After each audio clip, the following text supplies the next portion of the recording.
नमस्कार, the N V Sharma show में आप सभी का स्वागत है। मैं हूं आपका होस्ट एनवी शर्मा।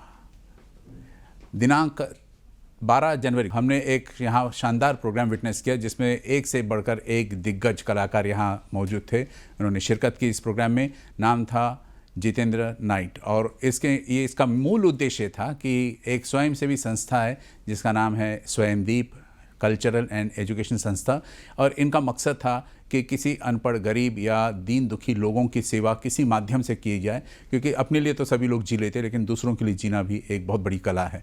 और अब मेरे साथ है the evergreen dashing jumping jack और एक still young 80 year old young man Jitendra साहब यहाँ पर आज मौजूद है। इनके स्पिरिट और इनकी एनर्जी को तो हमने कल देख ही लिया। साथ साथ में मेरे साथ जुड़ी है भावना जी इस स्वयंदीप संस्था से की सर्वे सर्वा कह सकते हैं, और इन्हीं के कारण आज ये स्वयंदीप संस्था इतना कुछ आगे हासिल कर पाई है। स्वागत है सर आप दोनों का। और सबसे पहले बताइए सर, नागपुर आने के बाद कैसे लगा आपको इस संस्था के साथ जुड़ने का? मैं स्वयंदीप एनजीओ के साथ जी काफ़ी देर से जुड़ा हुआ हूँ। मैं इनके काफ़ी प्रोग्राम्स अटेंड कर चुका हूँ। राइट। और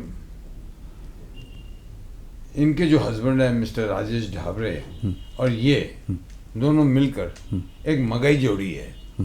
ऐसे कॉम्प्लीमेंट करते हैं एक दूसरे को, and together they have done इतना अच्छा काम किया है, इतने नए टैलेंट्स को उभारा है, उनको एनकरेज किया है, उनको प्लेटफॉर्म दिया है जहाँ से वो आगे टेक ऑफ कर सके। हाँ। देखिए, टैलेंट तो मुट्ठी बंद करने से खुशबू कैद नहीं होती, उसकी महक तो आनी है। राइट। अगर आप में टैलेंट है वो तो दिखाई देगा, पर टैलेंट को दिखाई देने के लिए प्लेटफॉर्म तो चाहिए। राइट। वो मौका ये एनजीओ करते हैं, और इनको मैंने देखा है, और जिस लगन से जिस फोकस से काम करती हैं, ये रिमार्केबल है जी। आदमी देखिए, बहुत मेहनत बहुत लोग करते हैं, पर अंधाधुंध मेहनत करने का मतलब नहीं होता।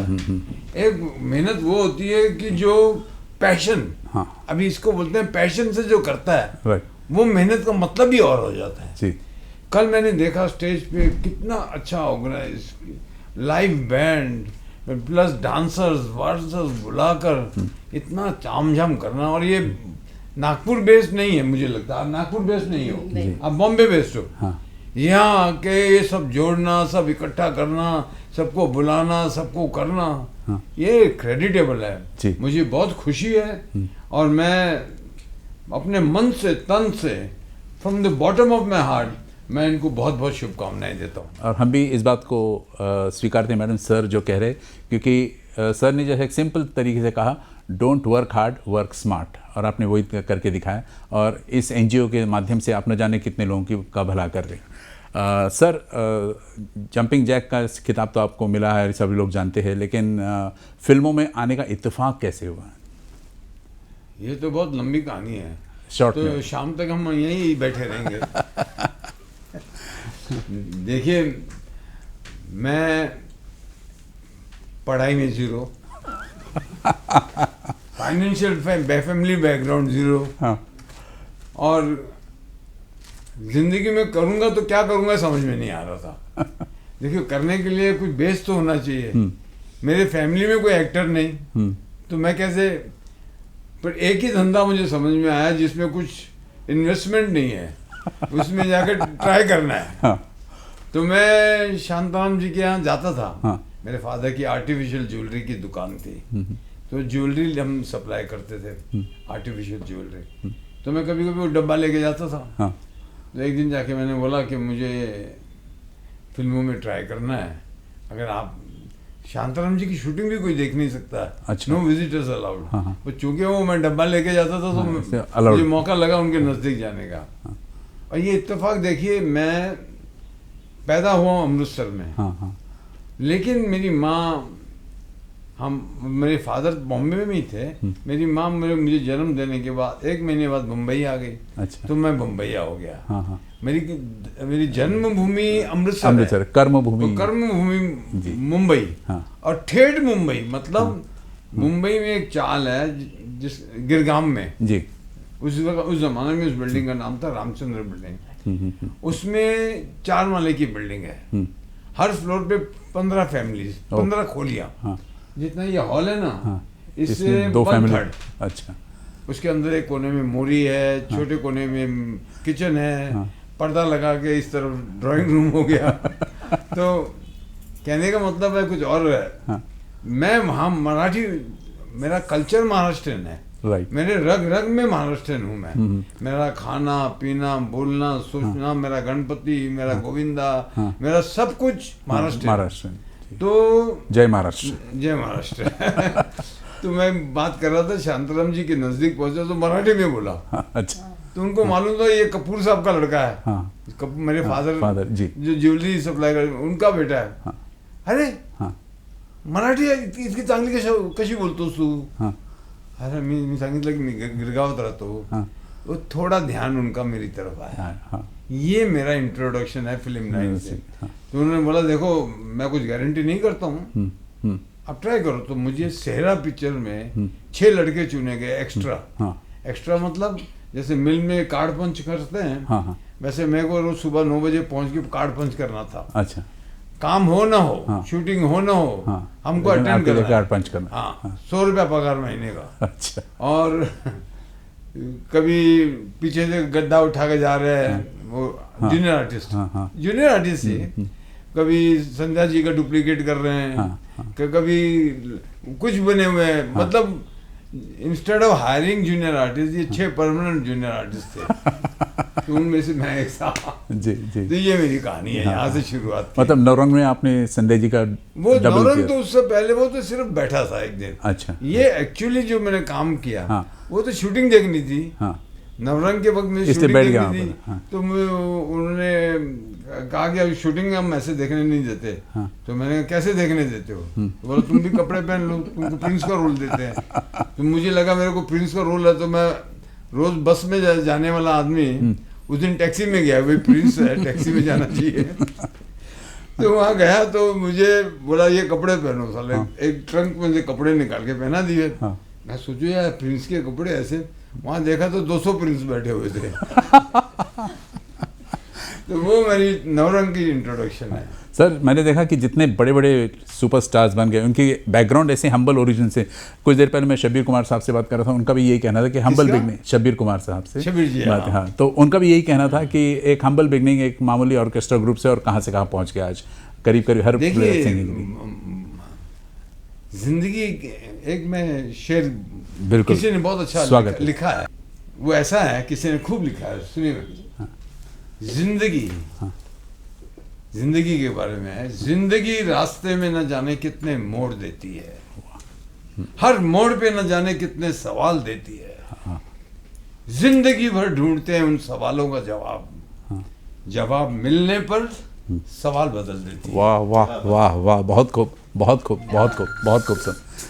मैडम अगर मैं आपसे मुखातिब होते हुए पूछूँ ये कि क्या प्रेरणा थी उस, या क्या राज था उस चीज़ के पीछे जहाँ आपने स्वयं सेवा संस्था ये स्टार्ट किया आपने, स्वयंदीप? स्वयंदीप एक ऐसी संस्था है जो अंडर प्रिविलेज बच्चे हैं या जो जिन लोगों को प्लेटफॉर्म नहीं मिल पाता, ऐसे जैसे म्यूज़िक में हम लोग ज़्यादा काम करते हैं। तो जैसे मैंने क्लासिकल किया है, क्लासिकल सीखी हूँ, लेकिन उसके लिए हमको एक अलग ही लोगों की उसमें मोनोपोली चलती है। तो मैंने खुद उसके लिए बहुत स्ट्रगल की। तो मुझे ऐसा लगा कि कुछ लोगों के लिए हमको इसको प्रमोट करने के लिए काम करना चाहिए। ये रही म्यूज़िक के बाद। और कॉम्पिटिटिव एग्ज़ाम्स में जैसे कि ये संस्था जब 1999 में शुरू हुई इसकी, तो इसका बेसिक उद्देश्य था कि ऐसे तबके के लोगों को आगे बढ़ाए, क्योंकि सिविल सर्विस जो है उसकी बहुत अच्छी मतलब एक पहचान होती है, उसके पावर्स होते हैं, जैसे ढाबरे साहब और बहुत सारे ऐसे ब्यूरोक्रेट्स थे जिन्होंने ये संस्था का मतलब जिसको ओपन किया हमने संस्था, उन्होंने शुरुआत की थी। तो बेसिक ये 2 उद्देश्य थे। तो एजुकेशन को लेके हम लोग जैसे संस्था ने सोचा कि एजुकेशन में लोगों को आगे लाया जाए, तो सबसे अच्छा तरीका है कॉम्पिटिटिव एग्जाम्स में इन लोगों को ऊपर तक लेके जाने के लिए। तो वहाँ से ये शुरुआत हुई है। फिर मैं जब संस्था से जुड़ी, मैं सही में शुक्रिया अदा करता हूँ कि स्वयंदीप ने मुझे मौका दिया, क्योंकि हम जब दोनों तरह से काम करते कल्चरल और एजुकेशन में, तो जैसे म्यूज़िक मेरा पैशन था, हॉबी थी, और मैं जब इसमें जुड़ी तो मैंने ऐसे बच्चों को आगे लाने के लिए कोशिश की कि जो म्यूज़िक के ज़रिए अपने आप की पहचान बनाए, और जिनको सही में कभी मौका नहीं मिलता है, क्योंकि ये क्षेत्र में मैं बहुत ज़्यादा बहुत सारी चीज़ें हैं, वो अंदर की सारी बहुत सारी बातें हैं, लेकिन बहुत लोगों ने ऐसे स्ट्रगल करके भी जो लोग आगे आए, और उन लोगों का अगर संस्था से जुड़ना होती है, जैसे शबीर जी सर है जो तुझे हमारे साथ बहुत मतलब 2-3 सालों से जुड़े हुए, तो ये क्षेत्र में लोगों को आगे लाने के लिए ये संस्था बेसिकली बहुत अच्छा काम करती है, और इसी वजह से मैं भी जुड़ी हूँ। और सर ने बहुत 2 सेकंड पहले बहुत अच्छी बात कही कि यू कॉम्प्लीमेंट ईच अदर, मतलब आप दोनों इतने एक दूसरे के लिए कटिबद्ध हो। जैसे कहते हैं behind every successful man there is a woman, तो behind every successful woman there is a man also. आप इस बात पर ये होना चाहिए सर, ये होना चाहिए बिल्कुल। देखिए बात क्या है, हर आदमी सब कुछ नहीं कर सकता है। सही कहा। अगर सोसाइटी का अच्छा करना है तो एक पर्टिकुलर इशू को लेके ही चलना चाहिए। अब सब जगह हाथ डालेंगे तो कुछ भी नहीं होगा। Jack of all trades. इन्होंने एक चीज को पकड़ा है और उसके ऊपर बहुत कंसंट्रेट करते हैं। मेरी बेटी है, she is done well in media, Ekta आपको जी, she is hooked on to old age homes. हाँ हाँ, वो ओल्ड एज होम्स बनाती है। हो she is got her own old age home. उसका अपना एक फितरा है। हाँ। वो उस चीज पे हुकअप हुई है। कई लोग कैंसर हॉस्पिटल बनाते हैं। हाँ। जैसे इमरान खान, हाँ। जो अभी प्राइम मिनिस्टर बने हैं, उनकी mother died of cancer. Cancer. So he is hooked on to that. He has made lot of hospitals in before he became a prime minister. So हर आदमी, हर इंसान को किसी भी अच्छे कॉज से हुकअप होना चाहिए। राइट, और ये बहुत इम्पोर्टेंट है जी। देखिए, अमर कोई नहीं है, जाना सबने है, कुछ करके जाना तो बात वो उससे हमेशा अमर हो और जाएंगे। ये हम ज्यादातर व्याख्यान में करते हैं, प्रैक्टिस में बहुत कम करते हैं। सही कहा आपने, सही कहा आपने। मुझे भी इसी तरह से लोग, बहुत सारे लोग बोलते हैं कि इतनी स्ट्रगल, इतनी, मैं अभी कम से कम 20 दिनों से यहाँ पर हूँ बच्चों को छोड़कर पूरे प्रोग्राम के लिए। जी, तो मुझे जैसे सभी जानते हैं कि इतने बड़े आदमी की वाइफ है, जरूरत नहीं सब, लेकिन एक होता है ना सर, अभी यही बात सर ने कही, कुछ तो किसी के लिए हम कर सकते हैं। राइट। और उसी से हम अमर बनते हैं। जैसे क्योंकि सर ने कहा कोई अमर नहीं, लेकिन इसी से अमर बन जाते हैं हम लोग। जी, एक पर्सनल सवाल आपसे भी है सर। जैसे आपने हर दौर देखी, मतलब एक 1960s का स्ट्रगल वाला दौरान देखा, और आगे चलकर आज एक मॉडर्न फिल्म इंडस्ट्री देख रहे हैं आप, तो क्या फ़र्क पाते हैं आप उस दौर का जो एक वर्क कल्चर था और आज का वर्क कल्चर? अभी आपके सवाल का जवाब मैं ये आंसर से देता हूँ। बोलिए सर। मैं 13-14 साल का था। हाँ। उस जमाने में फ़ोन तो नहीं थे नहीं, तो कोई नेबर के यहाँ फ़ोन आया था। तो मेरी माँ ने देखा, मैं जाके वो फ़ोन से मैसेज लिया हमारे लिए। मैं तो मेरी माँ सबको सुनाने लगी, मेरा रवि क्या ठेठे फोन पे बात करता है। 14 साल का लड़का, उसको लग रहा है बहुत बड़ा अचीवमेंट, कितना स्मार्ट है। मेरा 2.5 साल का ग्रैंडसन है, वो अपने मोबाइल पे जाके उसके मनपसंद का प्रोग्राम क्लिक करता है। आप सोचिए कितना फर्क है। तो ये जनरेशन का गैप तो होना ही है। ऐसे जैसे वक्त जाएगा, जैसे दादा मुनि, एक जमाना था कि वो गाना चला था, बरसात में था शायद, पतली कमर है, तिरछी नजर है, कुकू, उसने डांस किया था। बोले क्या डांसर है जी, क्या, हम सुनते थे। उसके बाद शम्मी जी आए तो बोले ये डांस होता है, कुकू क्या करती थी। उसके बाद हम लोग आए, फिर लोगों ने बोला ये डांस होता है, ये एनर्जी। हाँ। उसके बाद रणबीर कपूर और ऋतिक रोशन आए, तो मुझे लगा मैं कुकू हो गया। Well said. So it goes like that. The transformation is way of life. You're moving ahead. You're improving in everything. Right. पहले आपको प्लेन में जाते थे कभी? नहीं. एक जमाने में सब घोड़े पे बैठ के जाते, फिर कार आ गई, फिर प्लेन आ गया, फिर क्या क्या आ गया। पहले आप देखो कितनी बड़ी आयरनी है, फोटोग्राफी, हर आदमी के हाथ में कैमरा है और आदमी फोटो ले रहा है सब। और आयरनी ये है कि सबसे बड़ी फोटोग्राफी कंपनी 100 साल पुरानी कोडक बंद हो गई। हाँ। अब बोलिए इससे बड़े पायनियर जो है वो बंद हो गए बिल्कुल। So हाँ। things are moving. जी हाँ। Nothing is stagnant. Life is like that. भावना जी आजकल तो लोग आप किसी को पूछेंगे ना चेंज क्या है, हाँ। वो क्वेश्चन ही गलत है।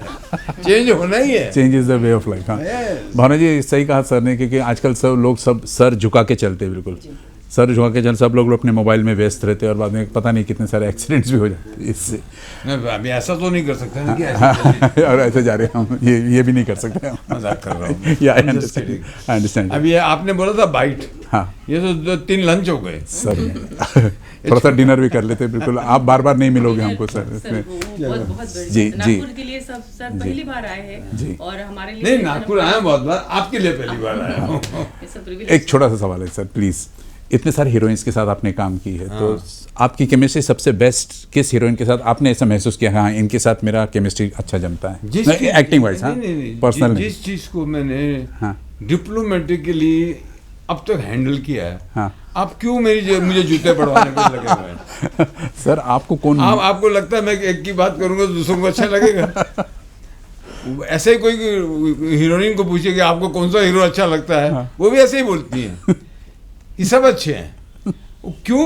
हर एक की अपनी अपनी खूबियां हैं, हर एक के अपने अपने हुनर हैं, तभी तो वो वहां पहुंचे जहां पहुंचे। चलिए सर आपकी पर्सनल हीरोइन के बारे में पूछता हूँ। शोभा जी के कारण आप सक्सेसफुल हुए, आप इसको किस हद तक मानते हो? मतलब बिहाइंड, अभी बता रहा था इनको, बिहाइंड एवरी सक्सेसफुल मैन। नहीं, मैं आपको हकीकत बता, शोभा जब 12 साल की थी, हाँ मैं 19 साल का था।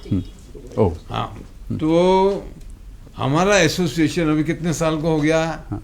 19 into 78 60 years। हाँ 6 years 60 years में कोटिंग का पीरियड, रोमांस का पीरियड, Family। शादी का पीरियड। हाँ। अभी आप ऐसा सवाल कर रहे हो तो मार खाने का पीरियड ला ले आओ। नहीं बिल्कुल सही बात नहीं कही मेरी आपने। लास्ट टाइम मैं शोभा जी से 2 बार मिली हाँ। और इसी सिलसिले में जब लास्ट टाइम हमने 75th बर्थडे सेलिब्रेट किया था सर जी का म्यूजिकली, अच्छा अच्छा तो मैं जब मिली उनसे तो ये सवाल निकला था हाँ। किसको दिन बस- बुलाना चाहिए, हाँ। तो उसमें भी बहुत फोटो लेने को बोला विषय था। निकले थे। आपको जैसा लगता है उनको बुलाइए। तो उस बारे में सही में आप बात ना करें तो बेहतर ही है। जी जी सर, पता चल रहा है कि आपको लेट हो रहा है, लेकिन मैं आपको नहीं, रोकना नहीं बस चाहूंगा। ठीक है, बहुत एक अच्छा लगा।